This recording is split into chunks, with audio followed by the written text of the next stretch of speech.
Friends, मैं आज लेके आई हूँ आप लोग के लिए 30 डे चैलेंज। आप लोग इंग्लिश सीखना चाहते हैं तो बने रहिए मेरे इस चैलेंज के साथ। इसमें मैं आप लोग को 30 डेज में इंग्लिश शुरू से बोलना, लिखना, पढ़ना सिखाऊंगी। मैं क्या सिखाऊंगी आप लोग को? बोलना, पढ़ना, लिखना और बोलना, पढ़ना, लिखना के साथ साथ वाक्य बनाना। इंग्लिश में सबसे इंपॉर्टेंट होता है आपका सेंटेंस, और सेंटेंस अगर हमें बनाना आता है तो हम आसानी से इंग्लिश बोल सकते हैं, पढ़ सकते हैं, लिख सकते हैं। और अगर हमें सेंटेंस ही बनाना नहीं आता है तो हम इंग्लिश कैसे सीखेंगे? तो मैं लेके आई हूँ आप लोग के लिए 30 डेज चैलेंज। इस चैलेंज में मैं आप लोग को पूरा कंसेप्ट क्लियर कर दूंगी कि इंग्लिश में हम लोग सेंटेंस कैसे बनाते हैं, कैसे एक वाक्य को हम लोग इंग्लिश में ट्रांसलेट करते हैं, कैसे हम लोग इंग्लिश में एक वर्ड से सेंटेंस बना सकते हैं और उससे हम लोग इंग्लिश अच्छे से बोल सकते हैं। तो बने रहिए मेरे चैनल एक्सप्रेस इंग्लिश के साथ। मैं क्या बताऊंगी आप लोग को? वाक्य बनाना, मतलब मेकिंग सेंटेंस। इंग्लिश में अगर बोले तो सेंटेंस बनाना। तो मैं आज आप लोग को बताती हूँ कि सेंटेंस कैसे बनाते हैं इंग्लिश में। जैसे मैं एग्जांपल लेती हूँ एक, आप लोग देखिए, हम लोग इंग्लिश सीख रहे हैं शुरू से, तो हमें ध्यान देना होगा शुरू से। आप लोग मेरे वीडियो को आज स्किप मत कीजिएगा, क्योंकि मैं आज आप लोग को शुरू से इंग्लिश बताने वाली हूँ। जैसे मैं अभी एग्जांपल लेती हूँ, लड़का ले सकते हैं या लड़की ले सकते हैं, लड़की। तो ये जो लड़की है ये क्या है? ये एक वर्ड है। क्या है? ये एक वर्ड है। अगर मैं बात करूं, मैं इस एक वर्ड से आज सेंटेंस बनाऊंगी। तो इस एक वर्ड से हम सेंटेंस कैसे बना सकते हैं? पहला बात, लड़की का इंग्लिश क्या होता है? आप लोग सबको पता होगा कि लड़की का इंग्लिश होता है गर्ल। क्या होता है? गर्ल। तो अगर मैं बात करूं कि मैं गर्ल से आज सेंटेंस बनाऊंगी तो कैसे बनाऊंगी? जैसे मैं यहाँ देखूं, लड़की जो है ये हमारा, ये एक नाउन है। ये कौन सा नाउन है? ये हमारा नाउन है। तो नाउन ये हमारा काउंटेबल नाउन है। अगर हम बात करें नाउन की, एक बात अभी ध्यान देने वाली है कि काउंटेबल नाउन जो होता है वो कभी भी अकेला नहीं होता है। कभी भी अकेला नहीं होता है। अगर यहाँ पे है लड़की है तो क्या हो जाएगा? गर्ल।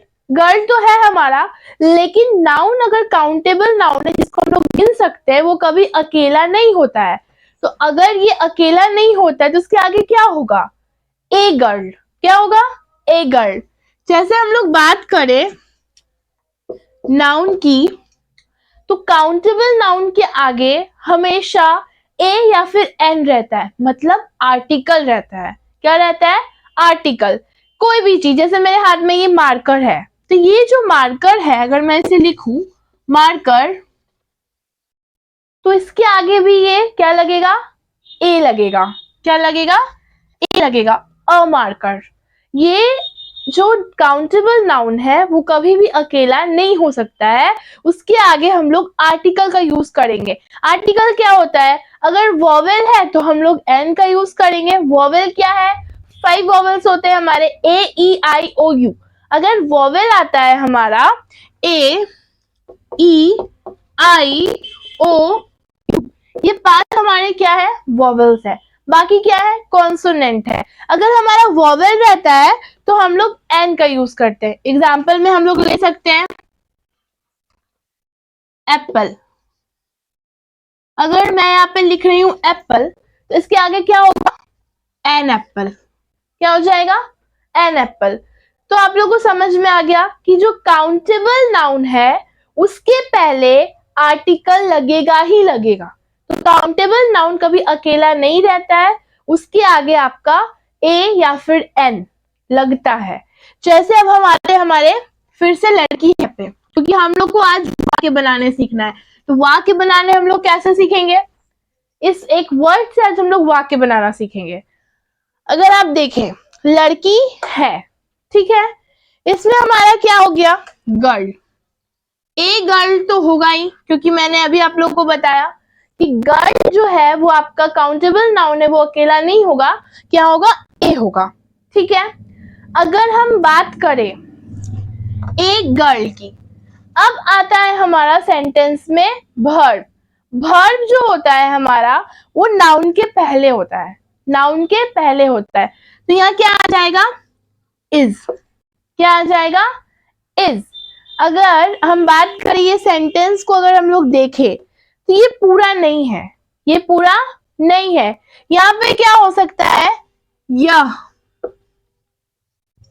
यह लड़की है। क्या होगा? यह लड़की है। ये जो यह है इसकी जगह पे हम लोग यूज करेंगे सेंटेंस में देयर। ये जो हम लोग यहाँ पे देयर लगाए, ये देयर जो है हमारा ये फॉल्स सब्जेक्ट है, ये हमारा फॉल्स सब्जेक्ट है। फॉल्स सब्जेक्ट या फिर इंट्रोडक्टरी सब्जेक्ट भी बोल सकते हैं। क्यों? क्योंकि ये जो है इस सेंटेंस को इंट्रोड्यूस कर रहा है कि यह लड़की है, देयर इज अ गर्ल। तो अगर इस सेंटेंस को हम लोग देखें तो एक वर्ड से हम लोग इसको सेंटेंस बनाए। अगर इस सेंटेंस में देखें तो सबसे पहले गर्ल, गर्ल के पहले हमारा आर्टिकल लगेगा, उसके बाद हमारा है वर्ब। वर्ब हमेशा आर्टिकल के पहले होता है, यहाँ पे आ गया इज। उसके बाद अगर हम लोग देखें इस सेंटेंस को पूरा करने के लिए हम लोग लिख रहे हैं देयर। देयर क्या कर रहा है? इस सेंटेंस को इंट्रोड्यूस कर रहा है, इसलिए देयर जो है हमारा वो फॉल्स सब्जेक्ट है। आगे और इसको अच्छे से एग्जाम्पल की तरह से समझते हैं, और मैं एग्जाम्पल अभी आप लोग को दे रही हूँ नेक्स्ट एग्जाम्पल की तरफ, इसको अच्छे से समझने के लिए। जैसे अगर हम लोग बोलते हैं वहां एक लड़का है, तो क्या हो जाएगा इसका? There is a boy, there is a boy. तो अब आप लोग को सेंटेंस बनाने में दिक्कत नहीं हो रहा होगा, उसको ट्रांसलेट करने में दिक्कत नहीं होगा, क्योंकि आगे और डीप में इसको समझेंगे। अभी हम लोग इसको सिर्फ फ्रेम देख रहे हैं कि सेंटेंस का फ्रेम कैसे बनाए, सेंटेंस को एक फ्रेम में कैसे रख के उसको ट्रांसलेट करें। अभी जैसे यहाँ पे हम लोग लिखे हैं वहां एक लड़का है, देयर इज अ बॉय। इस सेंटेंस में देयर, अभी हम लोग देयर को देखेंगे कि देयर का जो फ्रेम है वो कहाँ यूज होगा, कैसे उसको हम लोग यूज करेंगे। और हाँ, याद रखिएगा कि जब बॉय है हमारा नाउन है, जो बॉय है हमारा नाउन है, नाउन के पहले हम लोग ए लगाए हैं। एक तो यहाँ पे सेंटेंस में एक लिखा गया है कि वहां एक लड़का है, तो देयर इज अ बॉय। लेकिन नाउन जो है वो हमेशा अकेला नहीं रहता है, वो हमेशा आर्टिकल के साथ रहता है। और अगर आप लोग को कोई दिक्कत है नाउन में तो मेरा पुराना वीडियो आ चुका है नाउन के ऊपर, एक बार जाके आप लोग प्लीज चेक कर लीजिएगा। तो पढ़ते हैं आगे। नेक्स्ट क्या है हमारा? देयर। जैसे हमारा पहला है देयर, देयर जो है ये हमारा सेंटेंस में सब्जेक्ट की जगह पे यूज किया जाता है। ये हमारा सब्जेक्ट की जगह पे यूज होता है, पर ये सब्जेक्ट नहीं होता है, ये हमारा फॉल्स सब्जेक्ट कहलाता है। देयर का स्ट्रक्चर देखते हैं। There plus is, are, was, where plus other words. ठीक है, देयर का क्या है? There plus is, are, was, where plus other words. Is और आर कब होगा? जब हमारा सेंटेंस प्रेजेंट में होगा। इज और आर कब होगा? जब हमारा सेंटेंस प्रेजेंट में होगा। इसी पे अगर हम लोग देखें was और where कब होगा? जब हमारा सेंटेंस पास्ट में होगा। ये है हमारा देयर का स्ट्रक्चर। इसको और अच्छे से समझते हैं एग्जाम्पल से। एग्जाम्पल लेते हैं हम लोग। एक रानी है, क्या होगा इसका? There is, there is a queen. क्या होगा? There is a queen. There क्या कर रहा है? इस पूरे सेंटेंस को इंट्रोड्यूस कर रहा है। क्या कर रहा है? इंट्रोड्यूस। तो ये जो हमारा देयर है यही कहलाता है हमारा इंट्रोडक्टरी सब्जेक्ट। क्या कहलाता है? Introductory subject.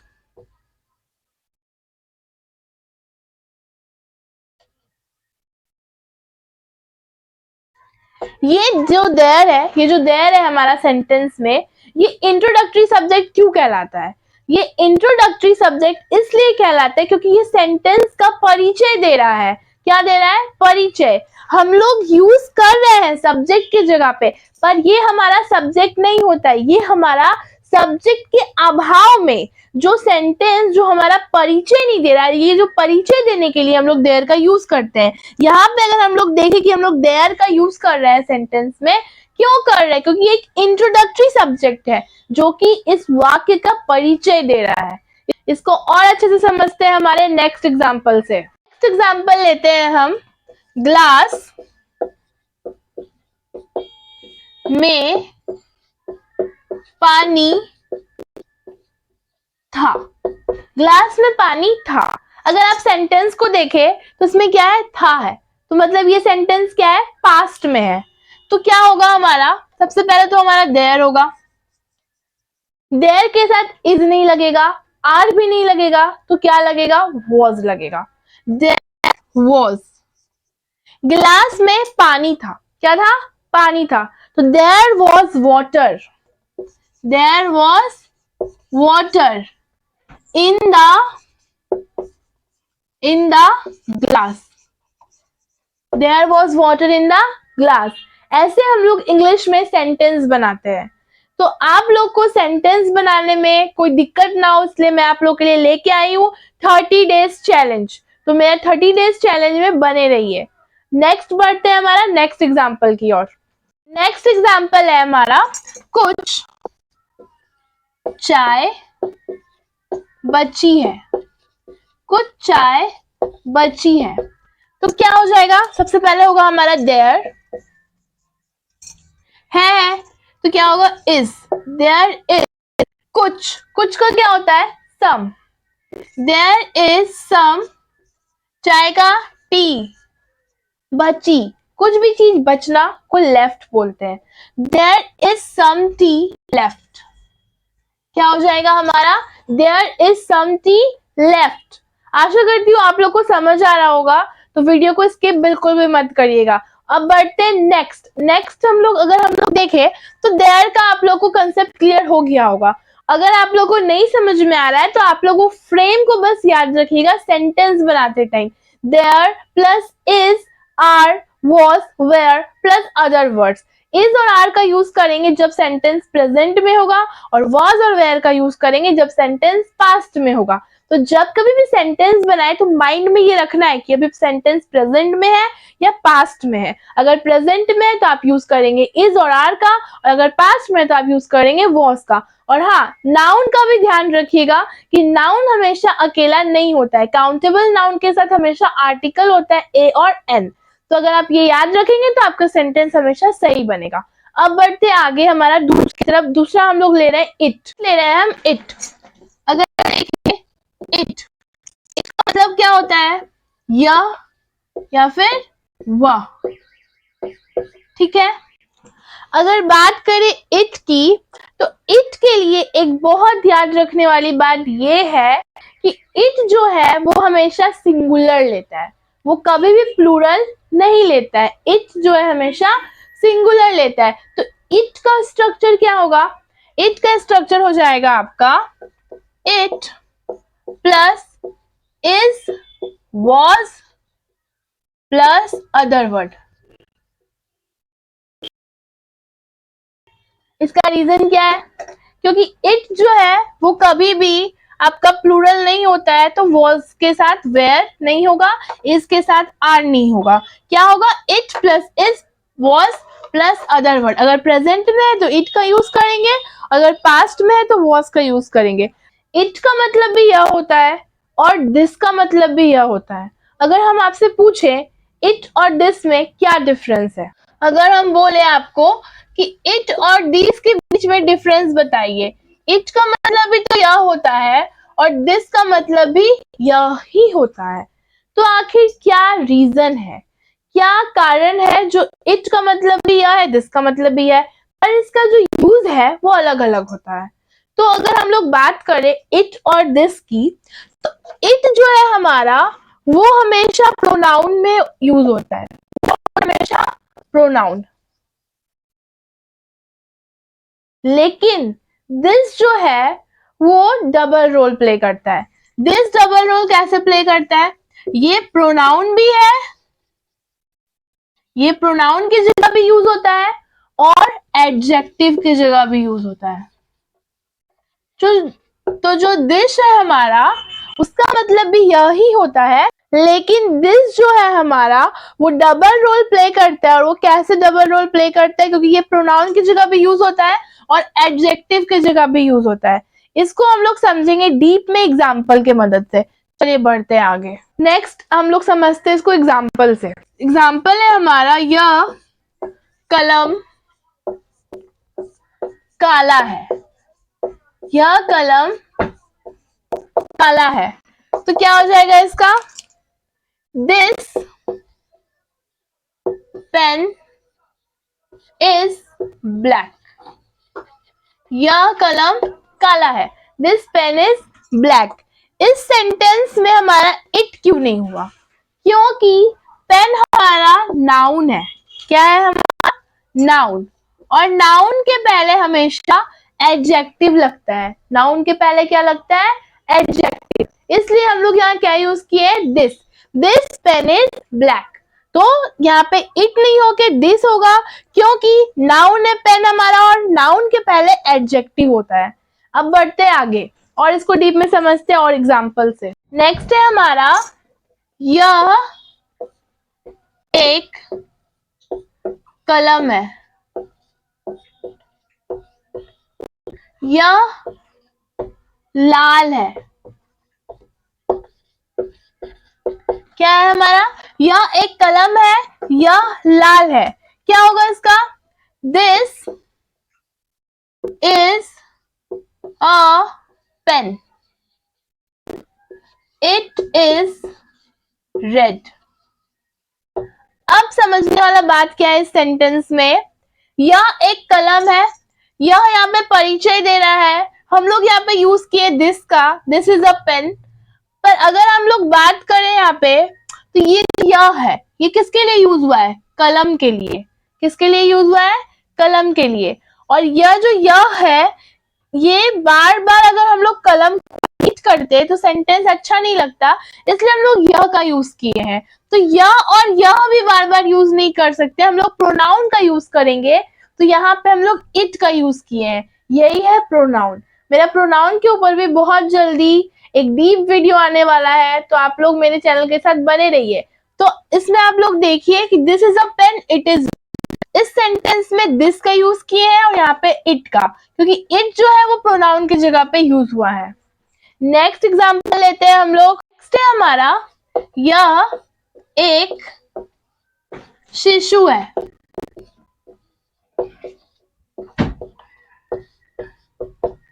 यह एक शिशु है, तो क्या हो जाएगा यहाँ पे? It is an infant. शिशु का इंग्लिश होता है infant. It is an infant. I यहाँ पे वॉवेल है, इसलिए हम लोग एन का यूज करेंगे। It is an infant. Next example है हमारा, वह छोटा है। वह छोटा है। क्या हो जाएगा इसमें हमारा? It is small. It is small. It is small. थोड़ा स्ट्रक्चर को चेंज जैसे होगा, अगर हो जाएगा हमारा subject plus verb plus object, तो हम लोग सेंटेंस कैसे बनाएंगे?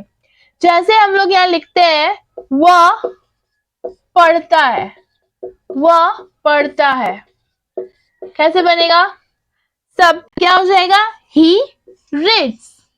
He reads. नेक्स्ट है हमारा, उसे पढ़ाया जाता है। उसे पढ़ाया जाता है, तो इसका क्या हो जाएगा? He is taught. He is taught. He is taught. Taught का मतलब पढ़ाना होता है, तो उसे पढ़ाया जाता है। He is taught. Next example है हमारा, यह अखबार है।